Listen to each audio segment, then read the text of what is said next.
Shalom, bersama saya Pendeta Reza Abraham dalam ringkasan pelajaran Sekolah Sabat 5 menit. Di pelajaran yang ke-8, kita belajar tentang terang dari Bait Suci. Mengapa tahun 1844 Yesus mengadakan pelayanan sebagai imam besar di Bait Suci Sorgawi, bukan turun ke dunia ini untuk kedatangannya yang kedua kali? Mari kita lihat pelajaran di belakang ini.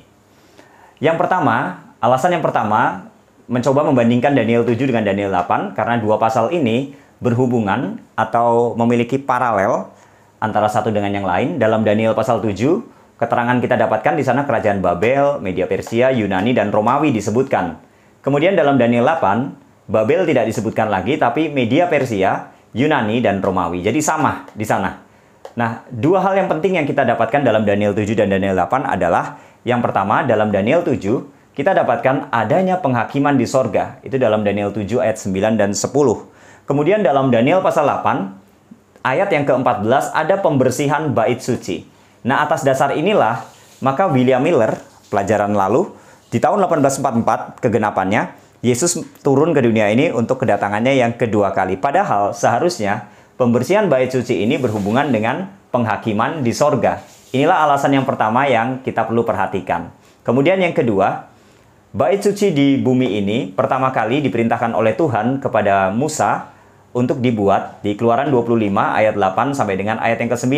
Membuat kemah suci supaya Tuhan diam di tengah-tengah umat Tuhan, yaitu bangsa Israel.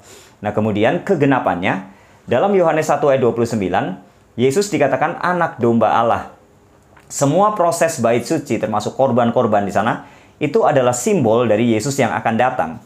Maka dalam Matius 27 ayat 50 sampai 51, waktu Yesus mati di kayu salib, tirai bait suci terbelah menjadi dua. Artinya adalah semua lambang bait suci ini sudah tidak berlaku karena kegenapannya ada di dalam Yesus Kristus. Dan di tahun 70 dalam sejarah, maka bait suci di kota Yerusalem dihancurkan oleh tentara Romawi. Inilah alasan yang kedua, bahwa bait suci di dunia ini sudah tidak ada lagi.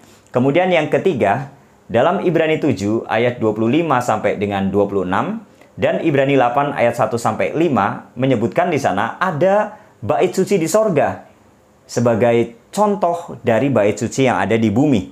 Kemudian Yesus menjadi imam besar. Ini adalah keterangan yang ketiga yang kita dapatkan untuk menjawab kenapa Yesus tidak turun ke dunia di tahun 1844, tapi melayani sebagai imam besar. Bicara tentang imam besar, maka imam besar ini dalam Perjanjian Lama memiliki tugas yang penting, yaitu di Hari Raya Pendamaian atau Hari Raya Grafirat. Mari kita lihat keterangannya. Hari Raya Grafirat atau pendamaian di bumi, keterangan itu kita bisa baca di Imamat pasal 16 secara rinci. 1 tahun sekali tanggal 10 bulan yang ke-7. Yang menarik adalah bahwa ada kambing Azazel. Jadi ada dua kambing jantan yang dipersiapkan, yang satu untuk Tuhan, yang dipersembahkan sebagai korban penghapus dosa. Yang satu lagi namanya kambing Azazel ini harus menanggung setiap dosa yang dilakukan oleh umat-umat Tuhan. Jadi setiap hari, bait suci itu dipercikan darah di dalamnya. Ada dosa di sana, harus dibersihkan 1 tahun sekali dan ditanggungkan kepada kambing Azazel. Setelah dosa-dosa ini dipindahkan kepada kambing Azazel ini dibuang ke padang belantara sampai mati di sana. Kemudian yang berikutnya, di dalam proses ini pendamaian yang dilakukan hanya oleh imam besar, maka umat-umat Tuhan di luar bait suci mereka harus merendahkan diri dan berpuasa. Ini adalah pendamaian atau grafirat di bumi. Bagaimana kegenapannya? Pendamaian atau grafirat di sorga. Sejak tahun 1844, Yesus menjadi imam besar di Hari Raya Grafirat Sorgawi. Sampai kapan? Sampai pintu kasihan tertutup. Nah, masa inilah yang disebut dengan Grafirat Sorgawi atau pendamaian sorgawi, di mana setiap umat Tuhan harus merendahkan diri dan berpuasa. Artinya, harus ada pertobatan. Kemudian, kedatangan Yesus yang kedua kali, menjemput umatnya, dibawa ke sorga selama 1000 tahun, milenium, dan di bumi ini hanya ada setan, yaitu Lucifer dan malaikat-malaikatnya. Itulah yang disimbolkan dengan kambing Azazel, menanggung setiap dosa umat Tuhan, dibuang ke padang belantara, dan itulah setan di bumi ini selama 1000 tahun dia menderita. Kemudian setelah itu, kedatangan Yesus yang ketiga kali membinasakan dosa, kemudian ada dunia baru. Maka kita mendapati sebuah pelajaran penting, bahwa kematian Yesus di kayu salib tidak cukup untuk keselamatan. Harus Yesus bangkit, naik ke sorga dan menjadi imam besar. Kenapa? Karena kematian Yesus itu memberikan jaminan keselamatan, membenarkan kita di dalam Tuhan. Sedangkan Yesus menjadi imam besar itu adalah pengudusan.